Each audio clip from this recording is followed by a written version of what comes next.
আলহামদুলিল্লাহ। আল্লাহ পাক রব্বুল ইজ্জাত জুল জালাল ওয়াল ইকরামের ফজল কারাম, রব্বুল আলামিনের অপরিসীম ইহসান, মেহেরবানি, দয়া, আল্লাহ তাআলা আমাদেরকে আজ 21 জানুয়ারি 2026 রোজ বুধবার কুমিল্লা জেলা দেবিদ্বার উপজেলাধীন দারুল উলুম মাদ্রাসার আজকের এই 32তম বার্ষিক ওয়াজ মাহফিলে আল্লাহ তাআলাই আমাদেরকে আসবার বসবার আল্লাহর জন্যই জমা হওয়ার তৌফিক দান করেছেন। আলহামদুলিল্লাহ। নওজোয়ান ভাই, তোমরা যে কয়েকজন ভাই আসছো সামনে, তোমরা কষ্ট করে বসো। এই যে ছেলেরা ভাই, তোমরা দয়া করে বসো ভাই, প্রত্যেকেই বসো ভাই। আমি আদেশ করলাম এটা। যদি কারো একান্ত বসতে অসুবিধা হয়, কোনো পেরেশানি থাকে, চলে গেলে ভালো হয়। আল্লাহ তাআলা কোরআনুল কারীমের মধ্যে বারবার বলেছেন, লাআল্লাহুম ইয়াতাযাক্কারুন ওয়া লাকাদ ওয়াসালনা লাহুমুল কাওলা লাআল্লাহুম ইয়াতাযাক্কারুন। আমি আল্লাহ আমার কথাগুলো বারবার বলেছি। ওয়াসালনা মানে হলো এক কথা বারংবার বলা। আল্লাহ বলেন আমি আমার কথাগুলো বারবার বলেছি। কেন? লাআল্লাহুম ইয়াতাযাক্কারুন, আমার বান্দাগণ যেন উপদেশ গ্রহণ করতে পারে। এটা মাকসাদ, উপদেশ যেন হাসিল হয়। এজন্য আল্লাহ তাআলা একই কথা কোরআনুল কারীমে বারবার বলছে। 3 কথা পুরা কোরআনের বক্তব্য, তাওহীদ, রিসালাত, আখিরাত। কোরআনুল কারীমের প্রত্যেক আয়াতে এই কোনটার একটা, হয় আল্লাহর প্রতি ঈমান, নয়তো রাসূলের কথার প্রতি ঈমান, নয়তো আখিরাতের প্রতি ঈমান। হয়তো ঈমান শিখাইছে, নয়তো কোনো ইবাদত আমলের কথা বলছে, নয়তো আখিরাতের ভয় দেখাইছে। এই কথাই ঘুরে ঘুরে, এই 3টি কথাই ঘুরে ঘুরে কোরআনে কখনো ঘটনা উল্লেখ করছে, কখনো মাসআলা উল্লেখ করছে, কখনো উপমা দৃষ্টান্ত উল্লেখ করছে। কিন্তু মূল মাকসাদ বান্দার ভিতরে যেন আল্লাহর প্রতি ঈমান, রাসূলের কথার প্রতি ঈমান, আখিরাতের প্রতি ঈমান যেন মজবুত হয়। এই জন্য বারংবার বলছে, ইয়া আইয়ুহাল্লাযীনা আমানু। এই কথাইটা হে ঈমানদারগণ কোরআনুল কারীমের মধ্যে 89 বার আছে। তা এতবার কেন? 89 বার আছে। আল্লাহ তাআলা চেয়েছেন প্রত্যেকবারে হে ঈমানদারগণ, হে আমার প্রিয় বান্দাগণ। এটা বলার দ্বারা আমাদেরকে আল্লাহ তাআলা আন্তরিকতাপূর্ণ মহব্বতের শব্দ দিয়ে বুঝাইতে চাইছেন, বান্দা তুমি আমার প্রিয়, তুমি ঈমানদার, অতএব তুমি আমার কথার প্রতি মনোযোগী হও। 89 বার আমি তোমাকে এক শব্দে ডেকেছি, তুমি আমার কথা প্রত্যাখ্যান করো। আকিমুস সালাহ, এই নামাজের কথা 82 বারের চাইতেও বেশি আল্লাহ তাআলা উল্লেখ করছে। এক কথাই এতবার কেন বললেন?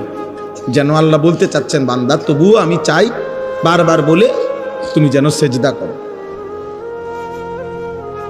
আদম আলাইহিস সালাম এবং ইবলিস এর ঘটনা, যে সেজদা করতে বলছে, অন্যান্য ফেরেশতাগণ সেজদা করছে, কিন্তু ইবলিস সেজদা করে নাই।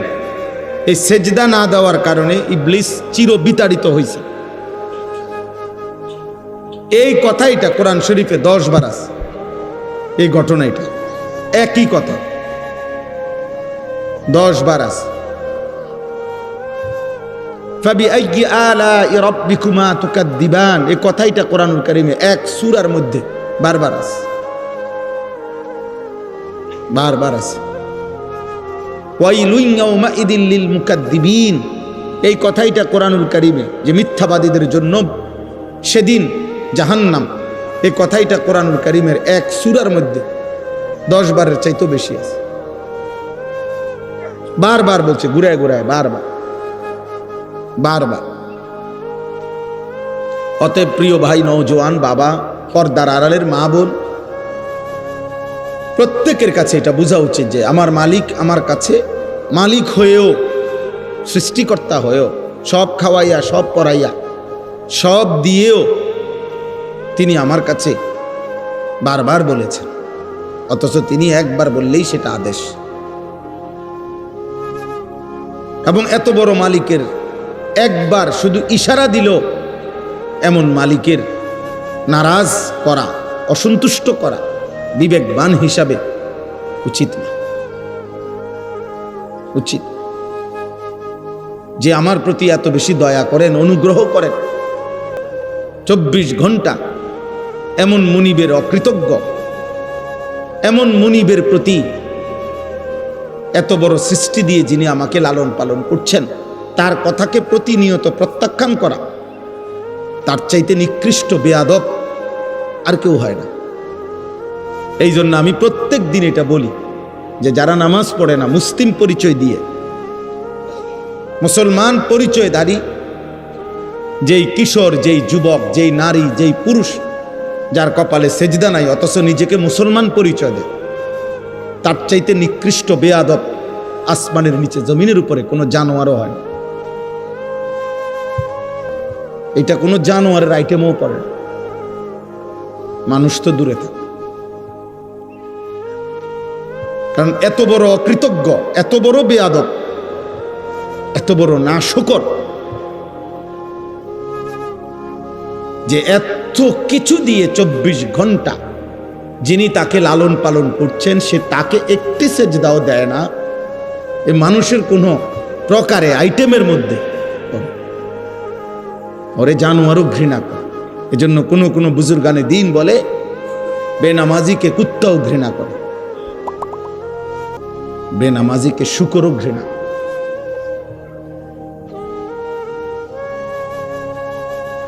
এজন্য বাবা এটা বোঝা উচিত, আত্মপরিচয় মিলাইবেন। পড়ালেখা আপনারা যেমন করছেন আমরাও করছি, আমরা কোনো গোড়ার ঘাস কাটছি না। আপনারা যারা স্কুল কলেজে পড়ছেন আমরাও পড়ালেখাই করছি, আমরা সিরাসা পাইছি না। বাকি আসেন আপনি বইয়া মিলান, আপনি পড়ছেন কদ্দুর, আমরা পড়ছি কদ্দুর, চলেন আসেন। 16 বছর আপনি পড়ালেখা করে মালিক চিনলেন না, কি গোড়ার ঘাস কাটলেন? 16 বছর জ্ঞান অর্জন করেও বুঝলেন না যে সৃষ্টিকর্তাকে সেজদা দেওয়া উচিত। আমি তো 6 বছর বয়সে মক্তবে থাকতেই বুঝছি আল্লাহকে সেজদা দেওয়া উচিত। আলহামদুলিল্লাহ, আমাদের নুরানি মাদ্রাসার নুরানির বাচ্চাও তো বোঝে, আমাদের মাদ্রাসাগুলোতে যে বাচ্চা পড়ে 6 বছরের, অয় তো বুঝে যে মুসলমান। আমি পিচ্ছি বাচ্চাটাও বুঝে 5 ওয়াক্ত নামাজ পড়তে হয়। আর 18 বছরের এই দামরা, 24 বছরের এই দামরা, ওই পড়লো কি, ওই শিখলো কি, ওর বাপেরে কি শিখাইলো, ওর প্রতিষ্ঠানে ওই কি শিখলো? ওই 18 বছর বয়সও বুঝে নাই যে সেজদা দিতে হয়। আলহামদুলিল্লাহ, আমাদের যে 6 বছরের বাচ্চা 5 ওয়াক্ত নামাজ পড়ে এবং প্রতিদিন পড়ে, জামাতের সাথে পড়ে। আমাদের 12 বছরের বাচ্চা হাফেজে কোরআন, আল্লাহর কোরআন পুরাটা কলিজার মধ্যে ধারণ করে। কার লগে কি তুলনা দিবেন? জেনারেল শিক্ষিত কোন লোক কোরআন সুন্নাহ যারা পড়ে তাদের সমমর্যাদার ধারে কাছেও তো আসার সুযোগ নেই, কোন সুযোগে না।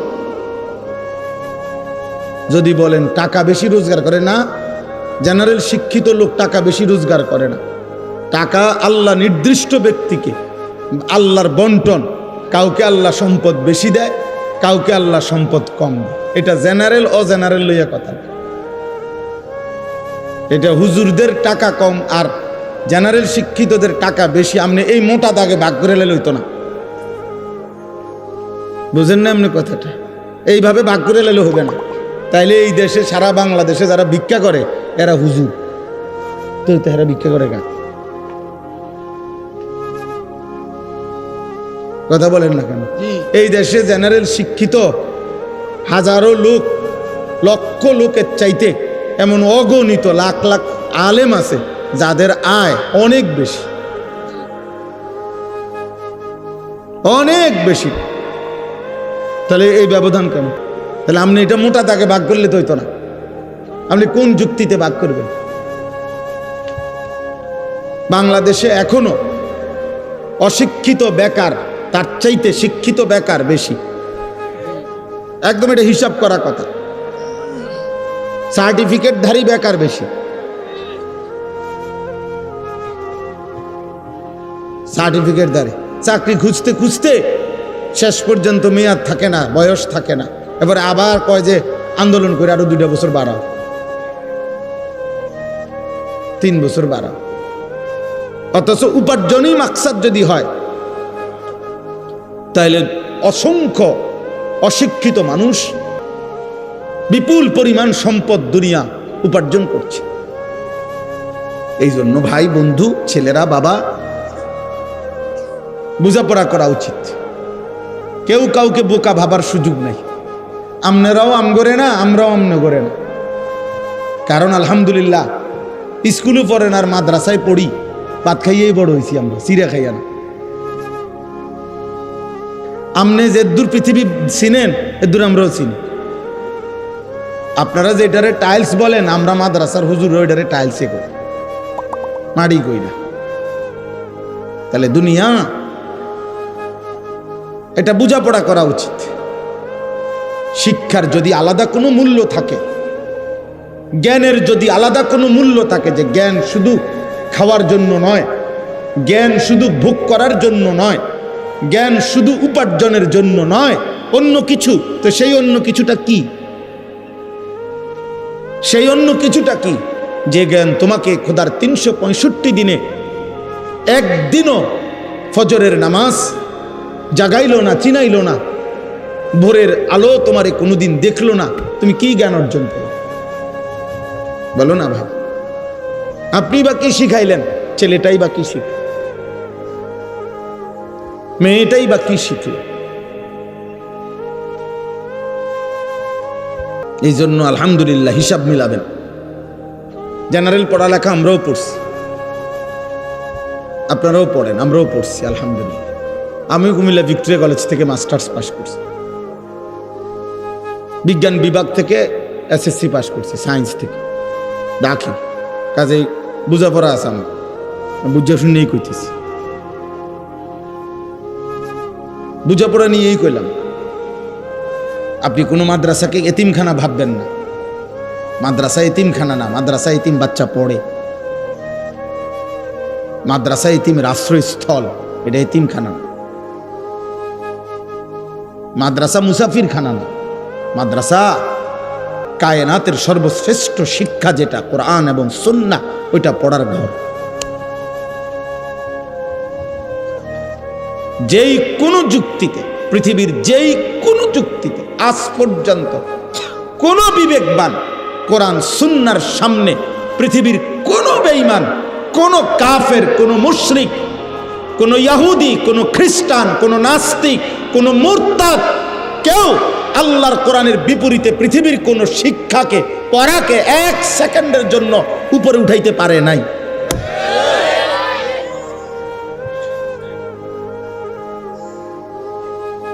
মেশিনের পর মেশিন বানাইলে এটা অনেক কিছু না, না এটা মেশিনে না। আপনি এটা একটা আশ্চর্য কিছু মনে করে লাইছেন, এটা মেশিনে না।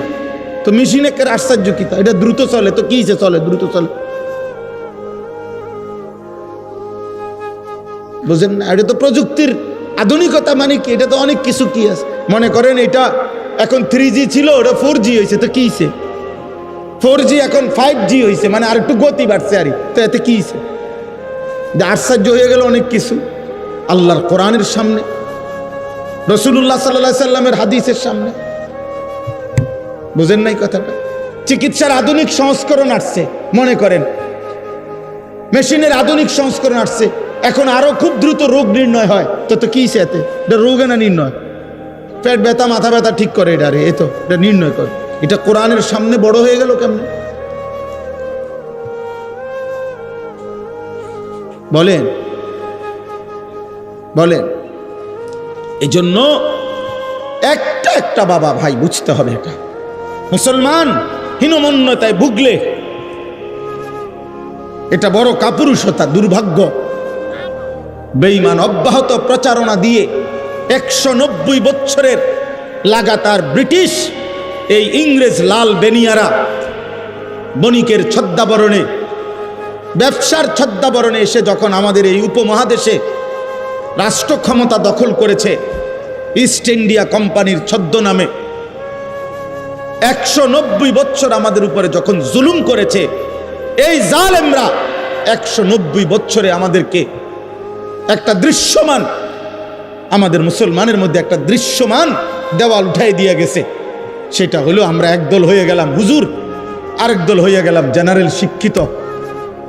আমরা মেনে নিছি যে মুসলমানের মধ্যে 2 গ্রুপ হইতে পারে, এক গ্রুপের কোরআন শরীফ শুদ্ধ হবে, আরেক গ্রুপের অশুদ্ধ হইলেও চলবে। এক গ্রুপ আল্লাহর কোরআন পড়তে পারবে, আরেক গ্রুপ না হইলেও চলবে। এক গ্রুপ আল্লাহ বিল্লাহ করবে, ওযু নামাজ সূরা কেরাত হালাল হারাম পাক নাফাক এগুলা ঠিক রাখবে। আরেক গ্রুপ জেনারেল শিক্ষার সুবাদে এগুলো ঠিক না রাখলেও চলবে। এই যে দেওয়াল, এই যে বিভেদ, আল্লাহর কসম রাসূলুল্লাহ সাল্লাল্লাহু আলাইহি সাল্লাম 1450 বছর আগে ইসলাম এই বিভেদ করে নাই। ইসলামের সবক তো ছিল মুসলিম যে পরিচয় দেয় শতভাগ 100 জন আল্লাহর কোরআন পড়তে পারবে, রসুলের হাদিস পড়তে পারবে, কোরআন সুন্নাহ মতে জীবন চালাবে, এটা প্রত্যেকের জন্যই আবশ্যক ছিল, এটাই ছিল নিয়ম। কিন্তু বেঈমান মাঝখান দিয়ে আমাদের 2 ভাগ করে দিয়েছিল। আজ আপনারা বলেন আমরা হুজুর, আর আমরা বলি আমনগরে জেনারেল শিক্ষিত, মানে আমরা 2 ভাগ হয়ে গেলাম। অথচ এই 2 ভাগ হওয়ার কথা ছিল না। মুসলমান সে তার আল্লাহর কোরআনও পড়বে, সে দুনিয়ার প্রয়োজনও শিখবে।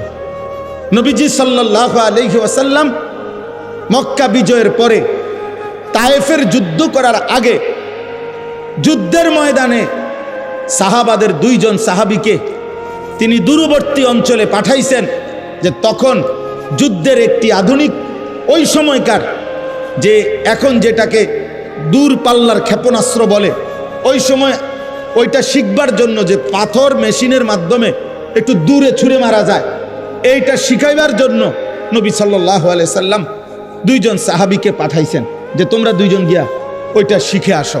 তাহলে এই যে 2 জন সাহাবী এই দূর পাল্লার এই ক্ষেপণাস্ত্র শিখতে গেছে, ওনারা কোরআন শরীফ শুদ্ধ পড়তে পারতেন না। কথা বলেন না কেন? ওনারা 5 ওয়াক্ত নামাজ পড়তেন না। তাইলে রাসূলুল্লাহ সাল্লাল্লাহু আলাইহি সাল্লাম বলছেন, উতলুবুর রিজকা মিন খাজায়াল আরদ, জমিনের তলদেশ থেকে, জমিনের নিচে তোমাদের রিজিক আছে, তোমরা সেটা তালাশ করো, খুঁজো, বের করো।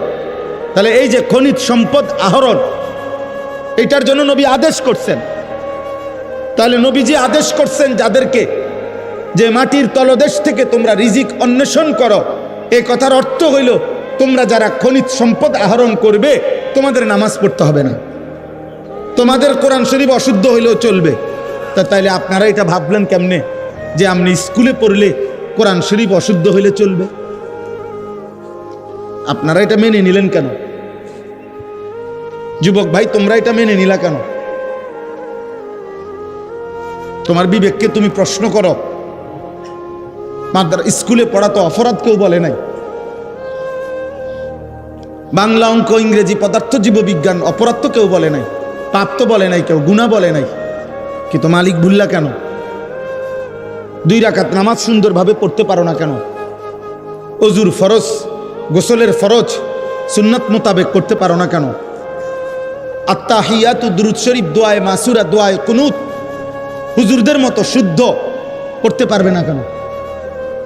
বাবার মৃত্যুতে, মায়ের মৃত্যুতে, আপনজনের মৃত্যুতে জানাজার দোয়া, আল্লাহুম্মা গফির লি হাইয়িনা ওয়া মাইয়িতিনা, এই দোয়া পড়তে পারবেন না কেন? এই দোয়ার যেই ফজিলত, আল্লাহর কসম সারা পৃথিবীর 1 কোটি মৌলবী, কাবা শরীফের ইমাম, মসজিদে নববীর ইমাম, সবাই যদি দাঁড়াইয়া আলগা মুনাজাত করে, এরকম 1 কোটি হুজুরে মুনাজাত করা, তার চাইতে আমার রসুলের জবান দিয়া মৃত ব্যক্তির জন্য যেই দোয়াটা উচ্চারিত হয়েছে, এইটার দাম কোটি কোটি গুণ বেশি উঠবে বেটা। কারণ এটা নবীজি পড়ছেন, আল্লাহুম্মা গফির লি হাইয়িনা ওয়া মাইয়িতিনা ওয়া শাহিদিনা ওয়া গায়িবিনা। এটার দাম বেশি, এটার দাম বেশি। এর বিপরীতে কাবা শরীফের ইমাম সাহেবের দোয়া করলো নিচে। বুঝেন নাই কথাটা? এই জন্য বললাম দোস্ত, আফসোসের বিষয় আজ আমরা দৃশ্যমান ভিন্ন হয়ে গেলাম। আজ তোমরা স্কুলের অগণিত ছেলে একটাবারও ভাবতেও শেখো না যে মুসলমান হিসাবে তোমার চুল রাসূলুল্লাহ সাল্লাল্লাহু আলাইহি ওয়াসাল্লামের মতো হওয়া উচিত না। তোমরাও মেনে নিছো, অভিভাবকরাও মেনে নিছে যে সে যেহেতু জেনারেলে পড়ে, অতএব তার চুল, চেহারা, তার লিবাস, পোশাকের মধ্যে ইসলাম অনুসরণ করার কোনো বাধ্যবাধকতা নাই, যেহেতু ছেলেটা স্কুলে পড়ে। আমরা এটা মেনে নিলাম কেন? আমরা এটা মেনে নিলাম কেন? মা বাবা মেনে নিছে, এই জন্য ওনারা প্রত্যেক দিন দেখে যে ছেলেটার চুল মুশরিকের মতো, বেঈমানের মতো। কোনো ইহুদি খেলোয়াড়, কোনো খ্রিস্টান খেলোয়াড়, কোনো মুরতাদ, কোনো ব্যভিচারী, প্রত্যেকটি এই বেটা ছেলে বেটা, প্রত্যেকটা খেলোয়াড় যেগুলো আন্তর্জাতিক নামের খেলোয়াড়, এই ইউরোপীয় বলেন আর যেখানকারে বলেন, যারা আমাদের তোমাদের যুবকদের কাছে অনুসরণীয় খেলোয়াড় মনে করো, যারা প্রত্যেকটা যতবার ক্যামেরার সামনে আসে, যতবার কোনো পুরস্কার হোক যেটাই হোক নিতে আসে, তুমি তাকাইলে দেখবা তার সাথে আরেকটা নারী, একটা মহিলা, একটা মেয়ে মহিলা আছে, ওইটাকে সে পরিচয় দিবে এটা তার গার্লফ্রেন্ড। তো জিনা যাদের কাছে বিবাহ বহির্ভূত এরকম মেলামেশা যাদের কাছে বৈধ, তারা এই পৃথিবীতে কোনো জানোয়ারের আদর্শ হইতে পারে না বেটা। মানুষ তো দূরে থাকবে, কোনো চতুষ্পদ জন্তুর মডেলও হইতে পারে না এটা।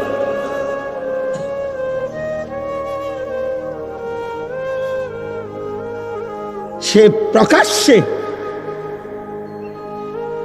মহিলাকে নিয়ে সে ছবি তুলতেছে, ক্যামেরায় পোজ দিতেছে, এটা তার গার্লফ্রেন্ড। ছি ছি ছি বেটা, ঘৃণা হওয়া উচিত বেটা রুচির উপরে। বেটা রুচির উপরে ঘৃণা হওয়া উচিত বেটা। হায়া, লজ্জা এক মানুষের সৃষ্টিগত নিয়ামত, আল্লাহর দান এটা। যার হায়া ছিনিয়ে নেয়, যার লজ্জা ভেঙ্গে যায়, আল্লাহ রসুল বলছে ফাসনা মা শিতা, এবার তোমার আচরণ জানোয়ারের মতো, যা মন চায় তাই করো। যা বেটা, তোর যেহেতু লজ্জা নাই, তুই খারাইয়া মুতলে কি আর বইয়া মুতলে কি, তুই রাস্তার ধারে মুতলে কি আর মানুষের চোখের সামনে মুতলে কি। পাশে দিয়ে মানুষ যাইতেছে, মহিলা যাইতেছে, পুরুষ যাইতেছে, সিএনজি যাইতেছে, ও এখানে বসে পেশাব করতেছে। ধরেন তার কত বড় নিকৃষ্ট রুচি, কি তারে পড়াইলো, কে কি পড়লোতে, এই বাচ্চাটা কি পড়লো। ছি ছি ছি ছি ছি ছি বেটা, থু বেটা, ওই বিবেকের উপরে ছি বেটা।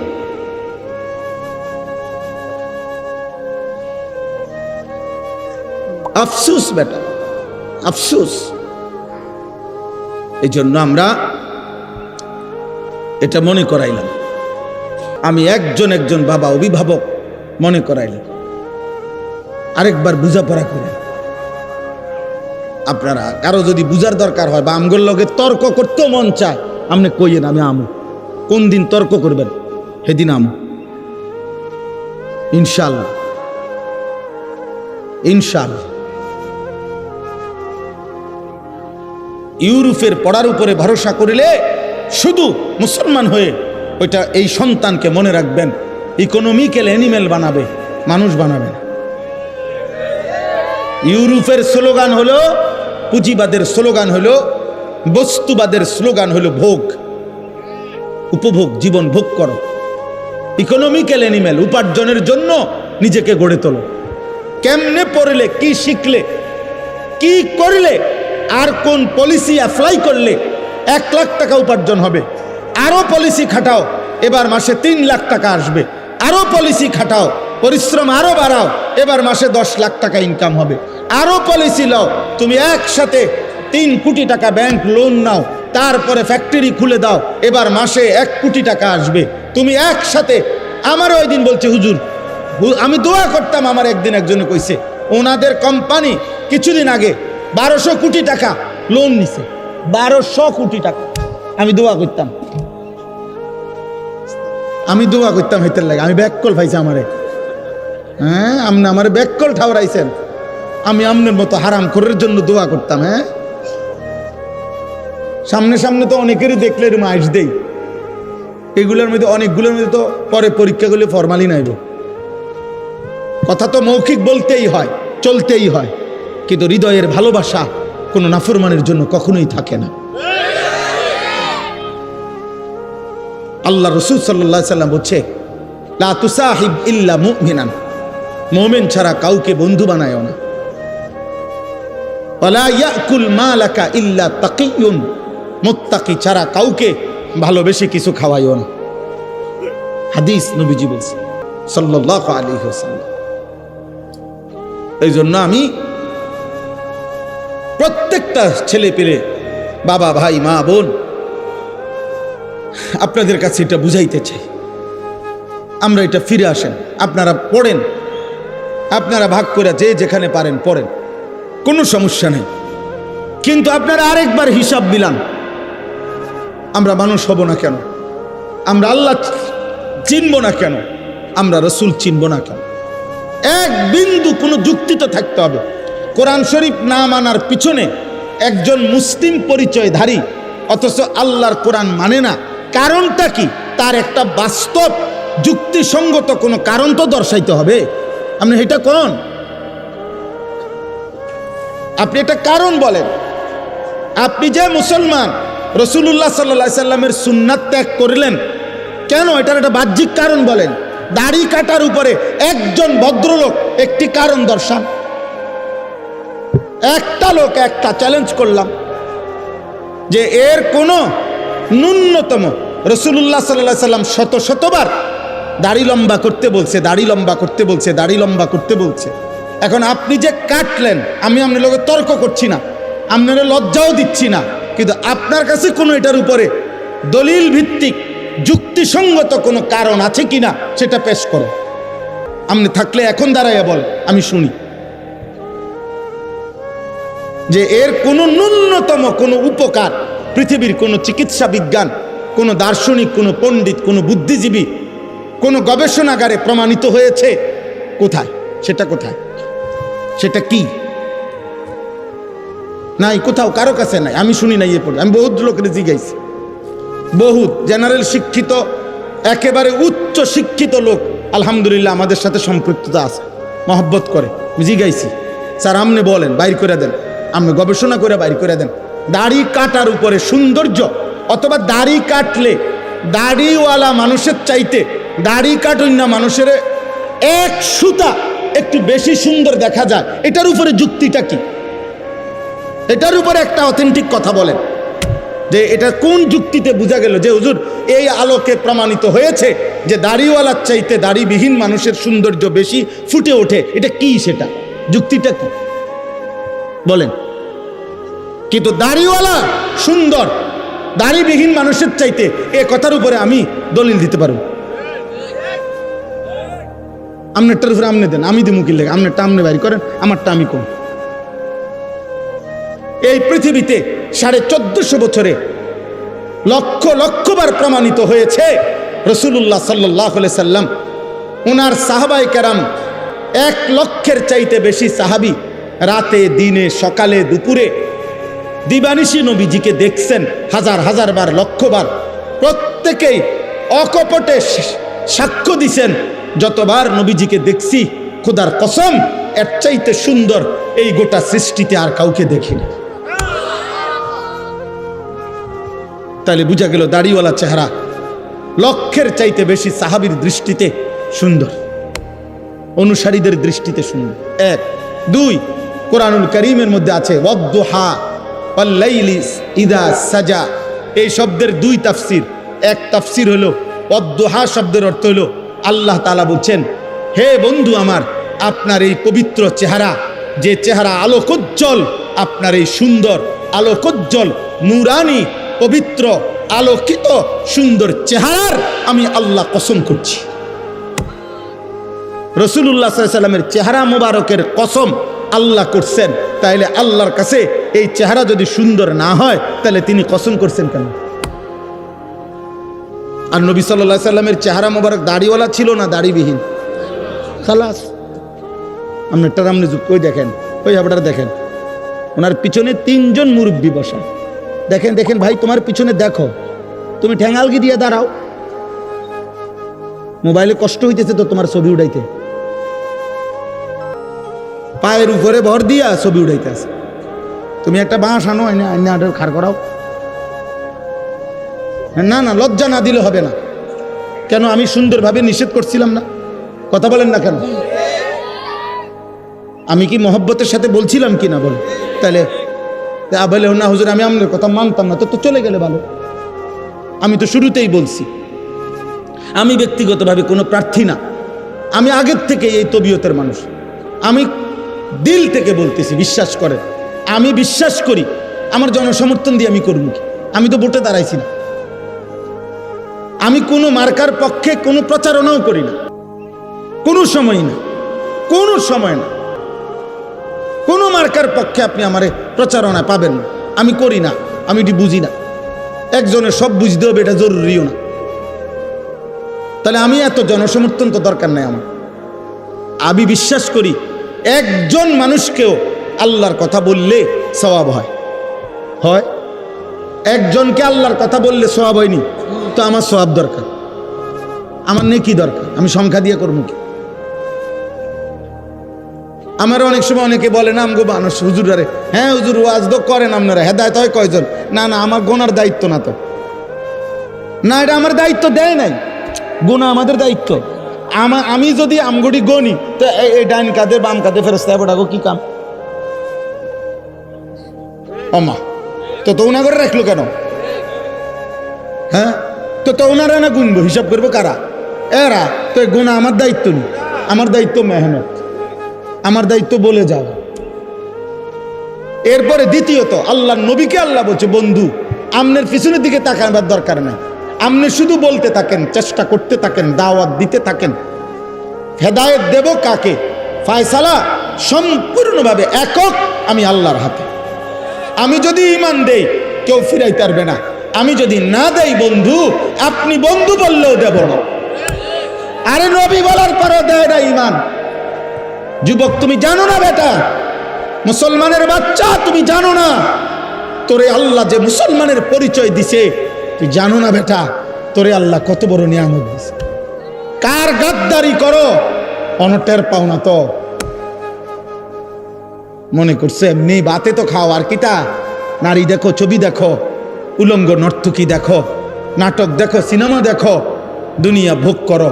হ্যাঁ, চুলের ফ্যাশন করছো, হায় হায় রাতের পর রাত পার করে দিচ্ছ গুনায় গুনায়। ঈমান ফিরাই দিলা, ইসলাম ফিরাইয়া দিলা। আরশের মেহমানদারি, আরশে আজিমে আল্লাহ বলছে বন্ধু 23 বছরে আমি আপনার কাছে অসংখ্য বিধান আগে দিয়েছি, সামনে দেব, কিন্তু মালিক আমি একটা হুকুম শুধু বন্ধু আমি বড় যত্ন করে রেখে দিয়েছি।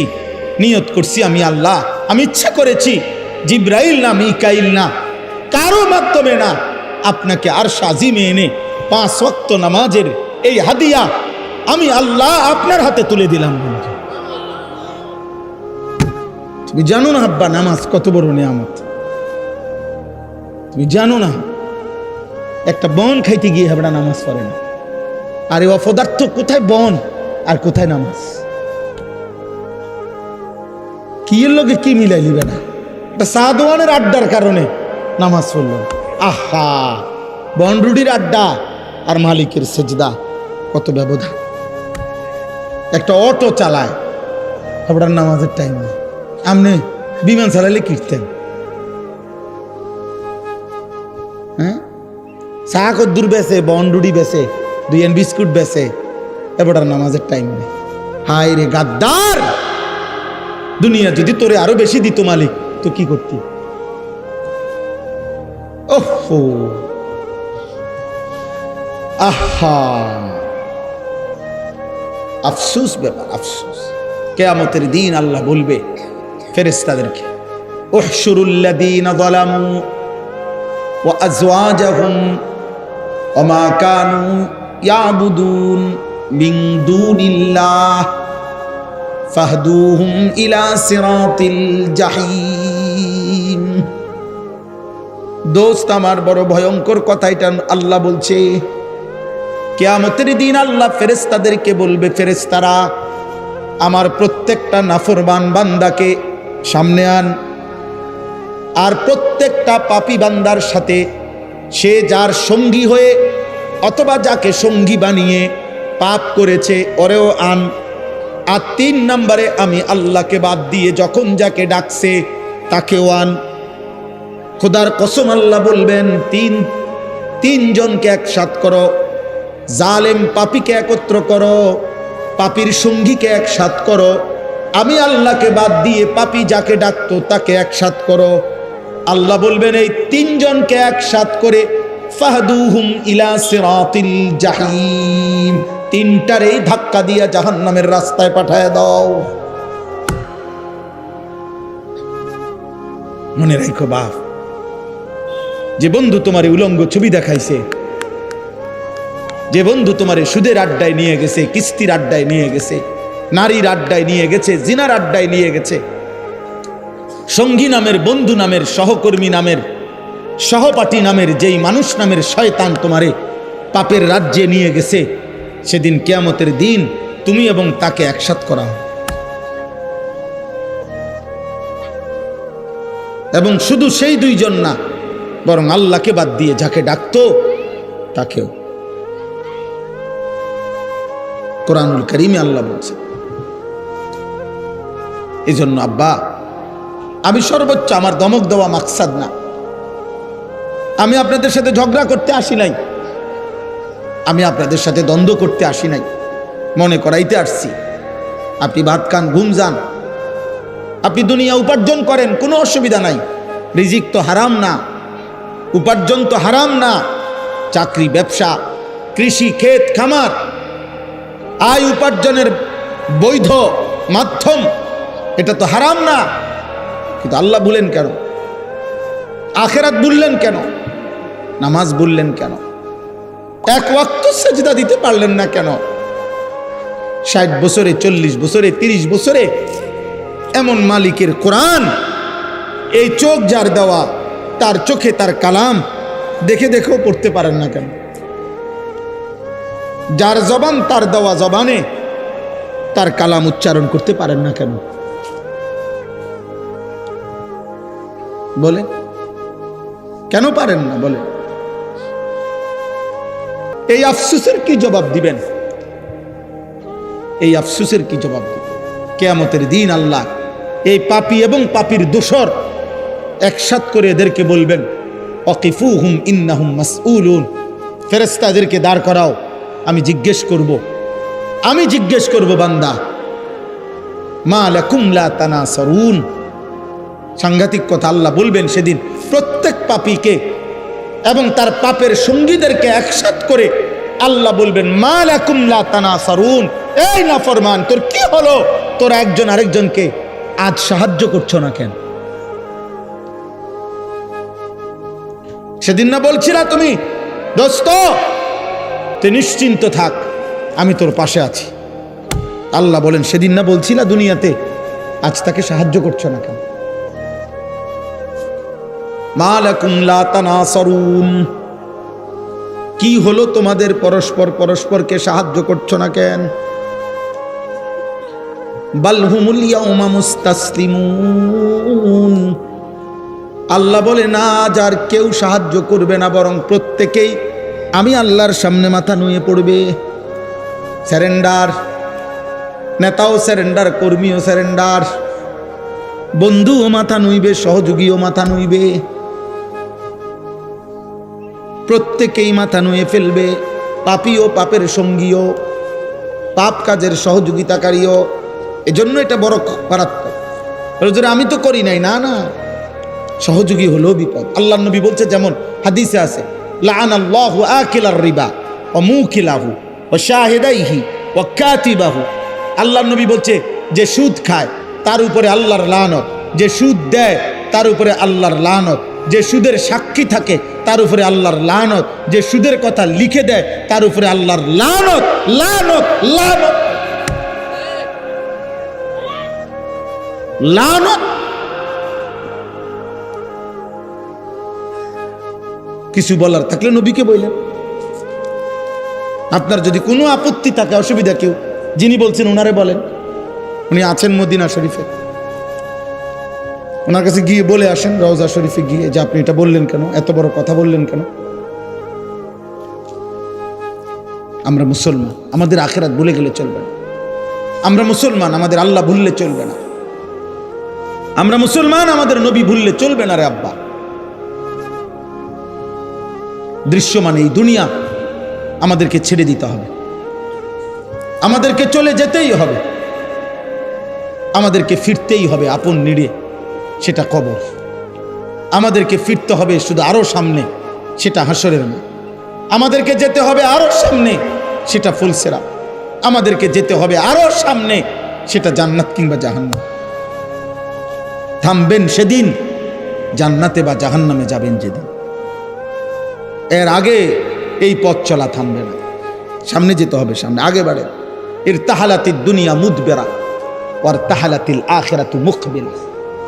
আল্লাহর নবী বলছে, উম্মত, প্রতি সেকেন্ড দুনিয়া তোমার পিছে যায়, প্রতি সেকেন্ড আখিরাত তোমার সামনে আগায়। এই জন্য আপনাকে ইচ্ছাই হোক অনিচ্ছাই হোক, ছোট ভাই, বড় ভাই, জওয়ান, কিশোর, বয়স্ক, বাবা, আমি, আপনি, পর্দার আড়ালের মা, আমাদের প্রত্যেককেই ইচ্ছাই হোক অনিচ্ছাই হোক আগে বাড়তে হবে, সামনে যাইতে হবে, সামনে। আর কোনোদিন পিছনের দিকে যাওয়া যাবে না। আল ওয়াক্তু আনফাসুন লা তাউদু, সময় নিঃশ্বাসের মতো, যা আর ফিরে না, আর ফিরে না।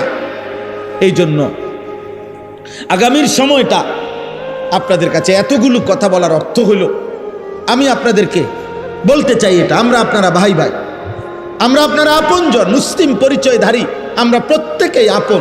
কাল বুনিয়ান, আমরা একটি বিল্ডিং এর মতো, আমরা ভাগ না। আমরা হুজুর, আপনারা জেনারেল না, না। আমরা হুজুর, আপনারা পাবলিক না, না। আমরা মুসলমান। আমরা কি বলেন না কেন? অতএব কিশোর ভাই, নওজোয়ান, একটা একটা ছেলেকে বলি, আব্বা ভাই তুমি আমার মতো হও, নয় আমারে তোমার মতো বানাও। আপন দুই ভাই, আপন মুসলমান, আলাদা হবা কেন? আলাদা হইবা কেন? তোমার পক্ষে তুমি যুক্তি দাও, আমার কোরআন থেকে আমি বলি, তুমি ইনসাফের সাথে ফয়সালা করো। যদি বিবেক মরে না যায়, যদি লজ্জা মরে না যায়, তো ইনসাফ করো। এক ওয়াক্ত নামাজ যে পড়ে না পৃথিবীতে, তাকে কোন যুক্তিতে ভদ্র সভ্য তাকে কেন বলা হবে? এত বড় সৃষ্টিকর্তার কৃতজ্ঞতা যার মধ্যে নাই, সে বেয়াদব না তো বেয়াদবটাকে বলেন? আপনি ইনসাফ করেন। আমরা মুসলমান, আর যদি বলেন আমি মানতে কোনোভাবে রাজি না, তো মুসলিম পরিচয় ছেড়ে দেন, মুসলিম পরিচয় ত্যাগ করেন। তো সেটাও তো করবেন না, তা তাইলে আর এই দোটানা কি লাভ? এই কি লাভ? একটা লোক বুজুর্গানে দিন বলছে, মনে করেন এর দূর হইতে পারতো না। মনে করেন একটা লোক, আমি মসজিদের ভিতরে, মানে মসজিদের এই দরজায় আমি ভিতরে একটা পাও দিলাম, বাইরে এক পাও দিলাম, কথা বুঝেন নাই? আমি মসজিদের ভিতরে, আমি মসজিদের বাইরে, এরম হইতে পারত না। মুসলমান এমন হইতে পারত না যে এক পাও ভিতরে এক পাও বাইরে, এটা না। আল্লাহ কোরআনে বলছেন, পুরা পুরা পুরা মাথার চুল থেকে পায়ের নখ পর্যন্ত তোমার পুরা বডি ইসলামের মধ্যে ঢুকা। তোমার ঘরের প্রথম কোণা থেকে শেষ কোণা, তোমার রাষ্ট্রের প্রথম কোণা থেকে শেষ কোণা, তোমার জীবনের প্রথম অংশ থেকে জীবনের শেষ আয়োজন, সবখানে ইসলাম ঢুকা। উদখুলু ফিস সিলমি কাফা, এটা আমাদের জন্য জরুরি। আপনি যদি বলেন হুজুর আমনগো মধ্যে তো অনেক ত্রুটি, হ্যাঁ আমার ত্রুটির জন্য আপনার কাছে আমি দোয়া চাই, আপনি আমার লেগে দোয়া করেন। আমরা আপনাদের জন্য দোয়া করি না, তো আমাদের ত্রুটি দেখলে আমার লেগে দোয়া করবেন। বুঝেন নাই কথাটা? কিন্তু আপনি যখন দেখছেন আমি আগুনে পুড়ে গেছি, তো এই কারণে আপনি ইচ্ছা করে আগুনে পুড়ে যাবেন, তো তাইলে এই জন্য আমরা প্রত্যেকের এটা, আল্লাহ নবী সাল্লাল্লাহু আলাইহি সাল্লাম বলছেন আল মুমিনু মিরআতুল মুমিন, এক মুমিন আরেক মুমিনের আয়না। আয়না আয়না আয়নায় দাঁড়াইলে যেমন চেহারার দাগ চিহ্ন স্পট বোঝা যায়, এক মুমিন আরেক মুমিনের সামনে দাঁড়াইলে ওই মুমিনের জন্য তার কল্যাণকামিতা ফুটে ওঠে, তার ক্ষতি, তার গুনাহ, তার নাফরমানি জীবন দেখলে তার কলিজায় ব্যথা ওঠে, তার কলিজায়। আল্লাহ নবী সাল্লাল্লাহু আলাইহি সাল্লাম হাদিসের মধ্যে আছে ওয়া আনা আখিযুন বিহুজাজিকুম, নবীজি বলছে উম্মত আমি চেয়েছি গত 23 বছরে তোমার ঘরে জাহান্নাম থেকে বাঁচাইতে, কেমনে চাইছি মানে আমার অস্থিরতাটা কেমন ছিল। নবীজি বলছেন মনে করেন এই হাত আওলাদ ভাইয়ের, তো আমি ওনার হাত ধরে বললাম ভাই আপনি ফিরেন, আল্লাহর দিকে আসেন, গুনাহ থেকে বাঁচেন, জাহান্নামের আগুন থেকে বাঁচেন। উনি আমার হাত থেকে টাইনা খুলে ফেললো, আচ্ছা ঠিক আছে এটা সম্ভব। এবার আমি ওনার কাঁধে হাত দিয়ে বললাম না ভাই আপনি এই ভুল করেন না ভাই, এটা গুনাহ, এটা পাপ, আপনি জাহান্নামের রাস্তা থেকে ফিরেন। উনি মনে করেন আমার হাত টান দিয়া কাঁধের থেকেও ফেলে দিছে। এইবার আমি আমার যেহেতু দিলের মধ্যে পেরেশানি যে আমি ওনারে বাঁচাইতেই হবে জাহান্নাম থেকে, এবার আমি ওনার কোমরের মধ্যে জড়াইয়া ধইরা, কোমরের মধ্যে এরকম জড়াইয়া ধইরা বললাম না রে ভাই তুমি আমারে গুসাও আর কিলাও যাই করো, আমি তোমারে জাহান্নামের আগুনের দিকে যাইতে দেব না, আমি তোমাকে ফেরাইতেই চাই। এই কোমরে জড়াইয়া ধরলে এই বাঁধন খোলা কঠিন না? কথা বলেন না কেন? আল্লাহর কসম নবীজির হাদিসের অর্থ এটা, তিনি বলছেন উম্মত আমি চেয়েছি আমার একটা একটা উম্মতকে কোমরে জড়াইয়া ধরে হলেও জাহান্নামের আগুন থেকে বাঁচাতে।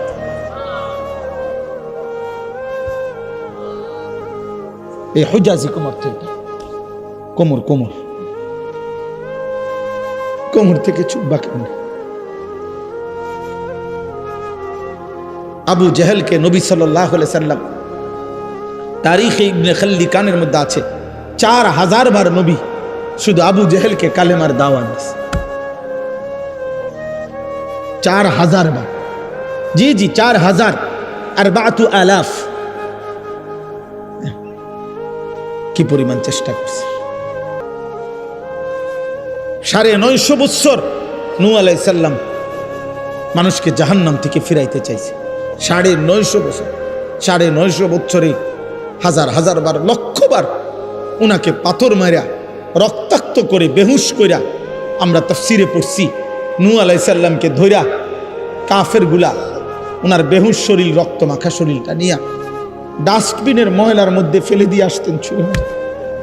নূহ আলাইহিস সালাম হুঁশ আসলেই রক্ত মাখা চেহারা মুছেই নূহ আলাইহিস সালাম বলতেন আল্লাহ আমি আমার কওমের কাছে আবার যাব, আপনি মাফ করে দেন, আযাব দিয়েন না, আমি আবার করব। 950 বছর পরে আল্লাহ জানাইছে আর ইমানদার হবে না কেউ। কিন্তু যেদিন তুফান শুরু হয়েছে, নূহ আলাইহিস সালাম, এই কোরআনে আছে রে আব্বা সূরা হুদের মধ্যে, সেই দিনও যেদিন আল্লাহ বলছে নূহ আর ইমানদার হবে না কেউ, আন্নাহু লা ইউমিনা ইল্লা মান কাদ আমানা, আর কেউ ইমান আনবে না। কিন্তু নূহ আলাইহিস সালামের কলিজার ব্যথা সেদিনও, যেদিন তুফান শুরু হয়ে গেছে, ওয়াফারাত তান্নুর, চুলার থেকে পানি উঠে গেছে, চারিদিকে পানি শুরু হয়ে গেছে, আল্লাহর কসম সেদিনও নূহ আলাইহিস সালাম আসমানওয়ালা মালিকের কাছে বলছে, আল্লাহর সামনে বলছে, নিজের ছেলেটাকে কেনানকে ডাক দিয়া বলছে আব্বা আমি, হে আমার সন্তান, আজ 950 বছর আমি বলে গেছি রে বাপ, 950 বছরের এক পিতা আমি, ক্লান্ত শ্রান্ত, আমার মালিক বলে দিয়েছে আর ইমান দিবে না, তবুও আমি শেষবারের মতো আর কোনো দিন বলবো না, আর কোনো দিন পৃথিবীতে কাউকে ডাকবো না রে আব্বা, এই শেষবারের মতো তুমি সন্তান তোমাকে বলছি আব্বা, ইয়া বুনাইয়ার কাম মা'ানা ওয়ালা তাকুম মা'আল কাফিরিন, হে আমার সন্তান, ইমানদারদের সঙ্গী হও, কাফেরদের সঙ্গী হইও না।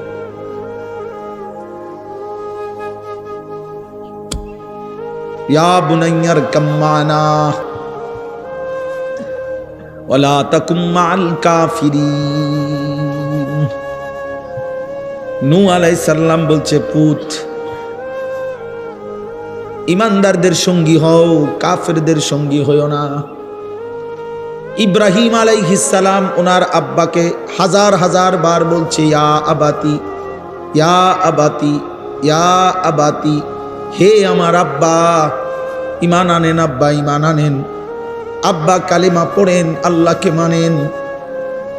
ইয়া আবাতি লা তা'বুদিশ শাইতান, হে আমার পিতা, আপনি শয়তানের গোলামি কইরেন না। ইয়া আবাতি ইন্নী আখাফু আন ইয়ামাসসাকা আযাবুম মিনার রাহমান, হে আমার আব্বা, ঈমান ছাড়া যদি কবরে যান, আমার আল্লাহর আযাব আপনাকে ঘিরে ফেলবে। এইভাবে বলছি।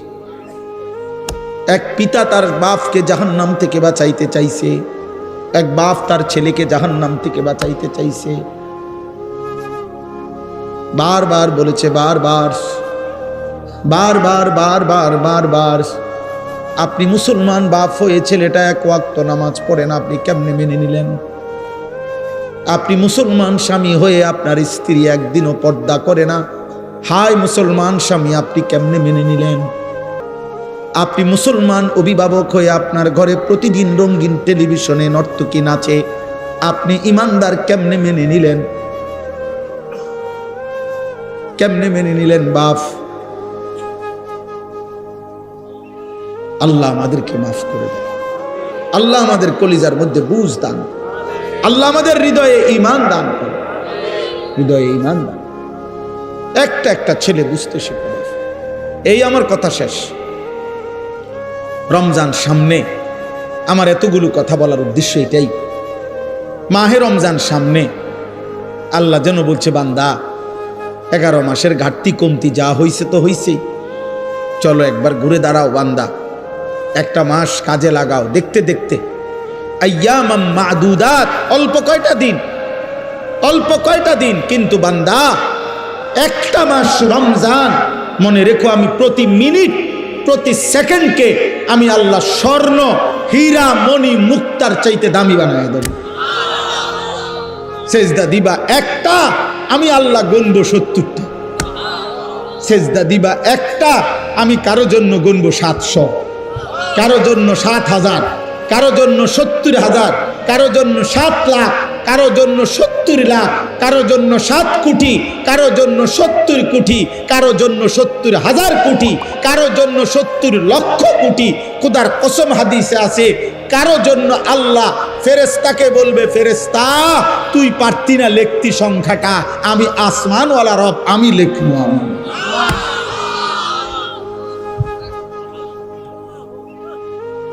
তোমার ক্যালকুলেশনে হবে না রে বান্দা, ফেরেশতা তোমার কম্পিউটার এটা ধরবে না। আনা আজিজি বিহি, আমার রোজাদার বান্দার প্রতি সেকেন্ডের বিনিময় আমি লিখবো। আমি, তুই ভাবতা না। সেই রমজান আমাদের সামনে, এইটাই মনে করাইতে আসছি। বলছি যে কিশোর ভাই, যুবক ভাই, গত 11 মাসের ব্যস্ততা থেকে বাবা মা বোন, পর্দার আড়ালের মা, উপস্থিত বয়স্ক চাচা বাবা, অভিভাবক, সবাই আমরা মুসলমান। আরেকবার ঘুরে দাঁড়ান, রমজানকে কাজে লাগান। রমজান পরিবর্তনের মাস, রমজান হেদায়েতের মাস, রমজান জীবন সাজাইবার মাস, রমজান নিজেকে গড়ে তুলবার মাস, রমজান অফুরন্ত রহমতের মাস, রমজান অফুরন্ত মাগফিরাতের মাস, রমজান কোটি কোটি জাহান্নাম থেকে নাজাতের মাস। রমজানকে কাজে লাগা, রমজানকে কাজে লাগা। সারা বছরের দুনিয়া, উপার্জন, ব্যবসা, চাকরি, সারা বছরের পড়ালেখা, সব কিছুর চাইতে ব্যস্ততা ছেড়ে রমজানকে ভিন্নভাবে সাজান। আল্লাহ আমাদেরকে তৌফিক দান করে। বলেন আলহামদুলিল্লাহ। তাইলে আমার কথা শেষ। এই 5টা মিনিট ভাই কেউ যায়েন না, এখনই দোয়া করছি, এখনই দোয়া হবে। কিন্তু আমার মূল বক্তব্য তাহলে এটা, লাআল্লাকুম তাত্তাকুন। আল্লাহ বলছেন রমজান আমি দিলাম, তোমরা বান্দা পালন করে দেখো, আমি তোমার মুত্তাকি বানায় দেব। আর যে মুত্তাকি সে জান্নাত। তাইলে তুমি আমার একটা মাস কদর করো, আমি আল্লাহ তাআলা তোমারে বদলে দেব, পাল্টে দেব। এই জন্য ইনশাআল্লাহ রমজানকে সামনে রেখে যুবক ভাই, কিশোর ভাই, যদি বুঝে থাকো আব্বা, তো গুনাহ ছাড়ো, আল্লাহর নাফরমানি ছেড়ে নিজেকে নতুনভাবে আখিরাতের আলোকে গড়বার জন্য চেষ্টা করি। আল্লাহ আমাদেরকে তৌফিক দান করে। আপনাদের কাছে 5টা মিনিট দয়া করে আমার এই অনুরোধ, প্রতি বছর আমি এই মাহফিলটায় আসি। মৌলানা আবু তাহের সাহেব দামাত বারাকাতুহুমুল আলিয়া, উনি আমাদের শ্রদ্ধেয়, বয়সে প্রবীণ আলেম। আমাদের বয়সের সাথে ওনার অনেক ব্যবধান, আপনারা জানেন। অনেক দিন ধরে এই মাদ্রাসা তিল তিল করে কষ্ট করে এতটুকু পর্যন্ত আসছে। আপনারা প্রত্যেকের কাছে আমার অনুরোধ, এই 2টা মিনিট আপনারা যদি প্রত্যেকে মাদ্রাসার জন্য যার যার সামর্থ্য মতো একটু সহযোগিতা করেন, বরকত হবে। আল্লাহর জন্য দিলে, কোরআনের জন্য দিলে ঠকবেন না। প্রত্যেকের কাছে অনুরোধ, যাদের সুযোগ হয় প্রত্যেকে পারলে 1000 টাকা, পারলে 500টা টাকা, মাশাআল্লাহ আপনারা একটু দেন। তুমি একটু সামনে যাও, এনে দাঁড়াও, বা মাদ্রাসার উস্তাদকে দাও, দেন, ওনার হাতে দেন। বা বাচ্চা না, এত বাচ্চা তো শুধু বাচ্চার তেমন সে টিয়া কম দেন, বয়স্ক মানুষই তো। শুধু বাচ্চা তো দিলে মনে করবে হাতের কাছে 20 টাকা দিলে সারবে। বুঝের মানুষ নেন, হ্যাঁ আপনি নেন। বসির তুমি যাও, না না রুমাল না, হাতে নেন, হাতে নিলে চলবে। এমনিও যদি কেউ দেন আমার কাছে, 1000 টাকা দিলেন, 2000 টাকা দিলেন, 500 টাকা দিলেন, তো দেন আমার কাছে, আল্লাহ বরকত দেবে। বাপ দেন ইনশাআল্লাহ। এই যে একজন দিছেন, কত 5000, কি নাম? 200 টাকা, 50 না 200 টাকা, আল্লাহ কবুল করেন। মাশাআল্লাহ 100 টাকা, 50 টাকা দেন, প্রত্যেকেই দেন। যুবক ভাই তোমরাও দাও ভাই, 100 টাকা থাকলে 100 টাকাই দাও। আপনারাও কিছু মাবা, কিছু চাচা যারা এই মহল্লারও আছেন, আপনারাও প্রত্যেকে 1000 টাকা, 500 টাকা, 2000 টাকা সহযোগিতা করেন, আল্লাহ বরকত দেবে ইনশাআল্লাহ। আরো কয়েকজন দিছেন আগে, আওলাদ ভাইয়ের কাছে দিছিলেন আপনারা কয়েকজন, মাশাআল্লাহ। হ্যাঁ চিনি, কি জানি নাম, ফয়েজ আহমদ সাহেব, 5000 টাকা, আল্লাহ কবুল করেন, মাশাআল্লাহ। কি নাম আপনার? 1000 টাকা, 500 টাকা, আল্লাহ কবুল করেন। চাচা যান দিচ্ছেন 500 টাকা, আল্লাহ কবুল করেন। জি আরো কেউ দিবেন, দেন।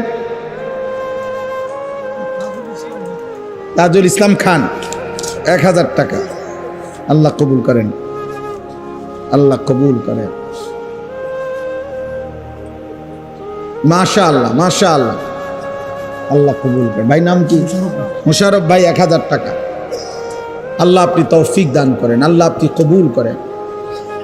এই যে আবু ইউসুফ ভাই এতক্ষণ কই আছিল?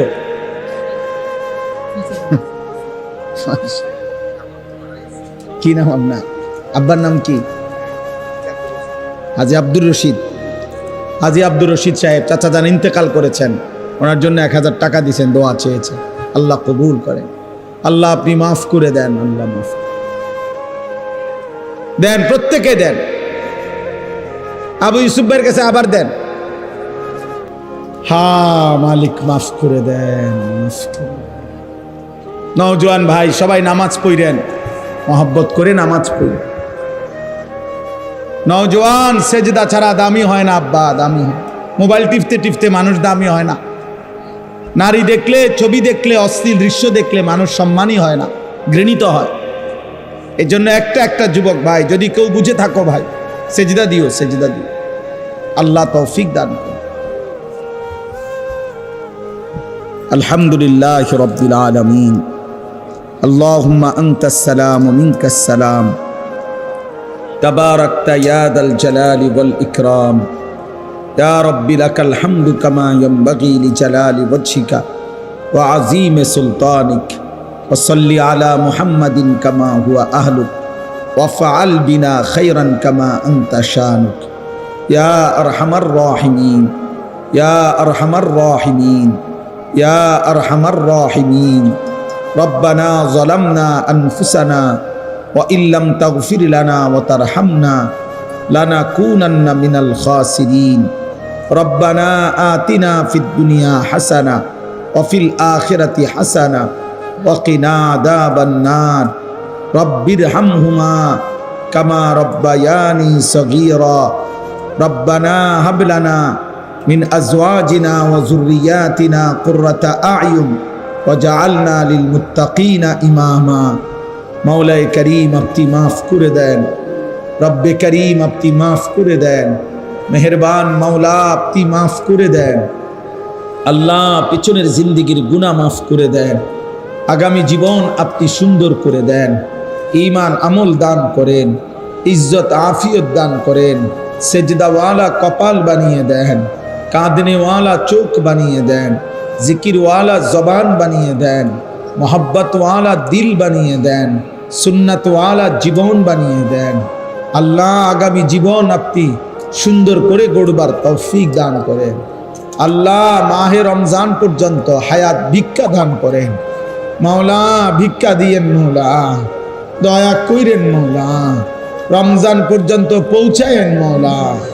আল্লাহ রমজান খুব কাছাকাছি মাওলা, রমজান খুব কাছাকাছি মাওলা, আর 1 মাস বাকি নাই মাওলা।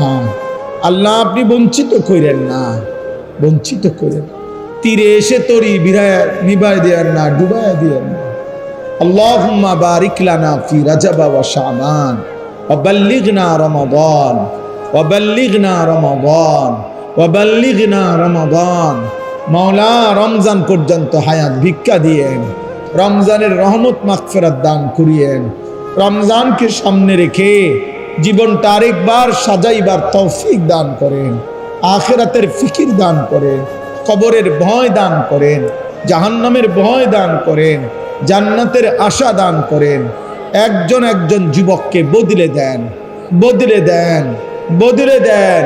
আল্লাহ কিশোর যুবক ছেলেগুলোকে পাল্টে দেন, নামাজি বানায় দেন, চুল চেহারা আখলাক ইমানদারের মতো বানায় দেন। আল্লাহ মোবাইলের আসক্তি, নারীর আসক্তি থেকে বাঁচাই দেন। মদের আড্ডা, জুয়ার আড্ডা থেকে আপনি হেফাজত করেন।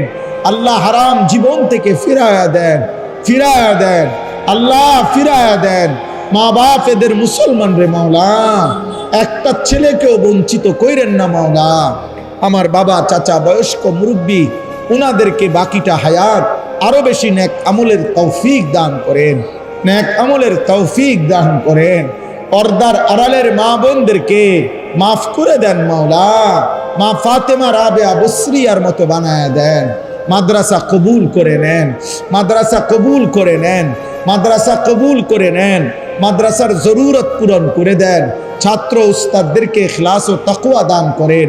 মৌলানা আবু তাহির সাহেবের হায়াতে তৈয়বা আফিয়া দান করেন। মৌলানা আওলাদ ভাইকে আল্লাহ উম্মতের জন্য, দ্বীনের জন্য কবুল করে নেন। আল্লাহ জবানে বরকত দান করেন, কলিজায় ফিকির দান করেন। আল্লাহ আমাদের সবাইকে মাফ করে দেন, আমাদের সবাইকে মাফ করে দেন। আয় আল্লাহ আমার দেশকে নিরাপদ করে দেন, আমার দেশকে নিরাপদ করে দেন। একজন ইনসাফগার, ন্যায়পরায়ণ শাসক আমাদেরকে দিয়েন মাওলা। কোনো জালেমের হাতে তুলে দিয়েন না, কোনো জালেমের হাতে তুলে দিয়েন না, কোনো জালেমের হাতে তুলে দিয়েন না রে মাওলা। আমরা জুলুমের শিকার হতে চাই না। ইজ্জত নিয়ে কোরআন বুকে সেজদা দিয়ে বাঁচতে চাই মাওলা। শহীদ শরীফ উসমান হাদি রহমতুল্লাহ আলাই এই ইমানদার যুবকের কবর নূরে নূরে ভরপুর করে দেন। আয় আল্লাহ তার প্রতি ফোঁটা রক্ত থেকে লাখো কোটি ইমানদার দেশপ্রেমিক যুবক আপনি তৈরি করে দেন। আল্লাহ আল্লাহ আল্লাহ আল্লাহ তার এতিম বাচ্চা যেন তার বাবার হত্যার বিচারে এই জমিনে দেখে মাওলা। আল্লাহ তার এতিম বাচ্চাটাকে যেন চোখে দেখায়েন মাওলা। আল্লাহ আল্লাহ রব্বির হামহুমা কামা রব্বায়ানি সগীরা। সুবহান রব্বিকা রব্বিল ইজ্জাতি আম্মা ইয়াসিফুন ওয়া সালামুন আলাল মুরসালিন ওয়ালহামদুলিল্লাহি রাব্বিল আলামিন।